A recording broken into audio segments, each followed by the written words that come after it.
Good day, everyone. On behalf of the Department of Education, Region 1, Schools Division Office of Pangasinan 2, Republic of the Philippines, I am Jupiter Lopez Petilla, Principal 4 of the Mangaldan Integrated School Special Education Center. I manage a government-owned public learning institution that offers complete K-12 basic education program with organized regular and special education classes in kindergarten, elementary, junior high school, and senior high school. Today, on the occasion of the 12th Changpa International Conference, I will facilitate the session titled Continuing Education for Children with Special Education Needs Amidst COVID-19, the Philippine Experience. Ladies and gentlemen, as we reflect on the journey that we traverse in order to navigate life successfully, we are faced with the demands of the VUCA world. We are living in a society characterized by volatility, uncertainty, complexity, and ambiguity, where it takes resiliency of character, deep faith, and firm resolve to embrace life's constant changes. The Philippines and the world at large are facing new pressing challenges about the onslaught of an unprecedented public health emergency that nobody has expected to happen.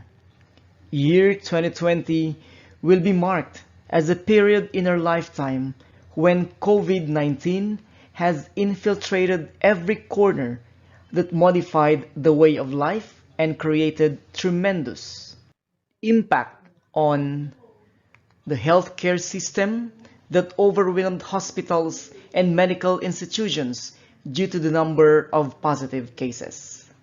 The world economy is down because extended lockdowns have shut down many manufacturing industries, commerce, trades. There were big business losses that triggered retrenchment. The social milieu has also been affected due to physical distancing measures imposed to flatten the curve. There were travel restrictions, closure of hotels, restaurants. Mass gatherings have been stopped, and there is only one order but to stay home. Mental issues have been experienced due to traumatic emotional and psychological effects because of lockdowns. And one of the most affected sectors is education. The abrupt cancellation of classes has called off relevant classroom instruction. Graduation ceremonies were either postponed or cancelled. Student assessments were compromised. And even the delivery of teaching and learning has to be adjusted. According to the UNICEF, 91% of students worldwide, or an equivalent of 1.6 billion children, are affected whose education was interrupted or delayed. COVID-19 has created the largest disruption of education systems in more than 190 countries. As each country finds ways to surmount the challenges toward continuation of education, most importantly for children with special education needs, UNESCO has distinctly pronounced that education cannot wait. If learning stops, we will lose human capital. Because education is not just a fundamental, basic, or a constitutional right, but an enabling right that directly impacts the realization of other human rights. I believe that we education stakeholders will never allow the collapse of education systems. Abreast with the uncertainties, risks, and complexity of the worldwide health crisis, the Filipinos braved the darkest time with resiliency, courage, and determination to welcome and embrace the new normal education Philippine perspective. The education leaders sought contingency measures that resulted to the conceptualization of the Basic Education Learning Continuity Plan issued through DepEd Order number 12 series of 2020. This is the roadmap, overall framework, a system of strategic interventions to address the needs and challenges of COVID-19. It is designed to contribute to the goal of continuing education while protecting the health, safety, and well-being of all learners, teachers, and stakeholders of the department. The continuity of learning is anchored on the following salient features and important components, namely, the use of most essential learning competencies, where the department collaborated with the Assessment Curriculum and Technology Research Center for the streamlining of the K-12 basic education curriculum to be utilized in this pandemic school year.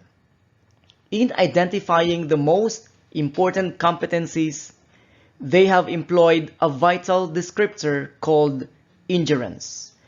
A learning competency is considered enduring if it remains with learners long after a test or unit of study is completed. It involved the following processes: retention, merging or clustering, removal or dropping, rephrasing. Aligned with the adjustment on appropriate instruction amidst the pandemic, a menu of multiple learning delivery modalities are provided for implementation, like face-to-face, which is a learning delivery modality where the students and the teachers are both physically present in the classroom. But as of now, we are not implementing face-to-face instruction due to the directive of our beloved President that unless a vaccine is available, then we cannot sacrifice the life and safety of our students and teachers. Distance learning refers to a learning delivery modality where learning takes place between the teacher and the learners who are geographically remote from each other during instruction. The three types of distance learning are the following. Modular distance learning involves individualized instruction using modules in both print and digital format. Online distance learning features the teacher as facilitator, engaging learners' active participation through the use of various technologies accessed through the internet while they are geographically remote from each other during instruction.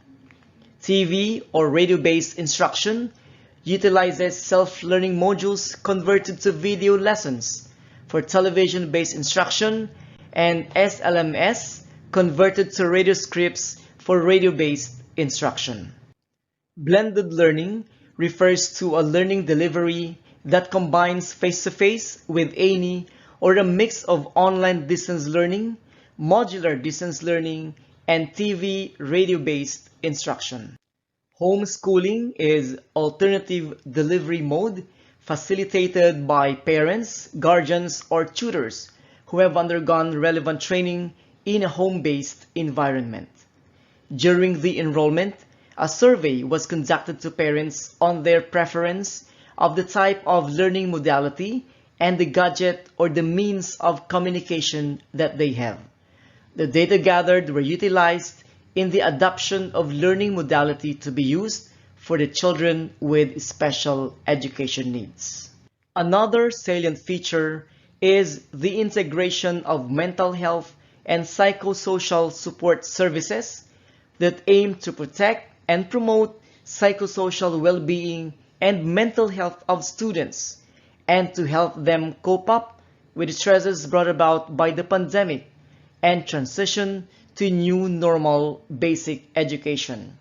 The 4 modules that deals on validating feelings and normalizing reactions, calming down and managing one's emotions and thoughts, identifying and addressing needs, identification of sources of strengths were psychological first aid activities that alleviated the psycho-mental and social state of the learning community.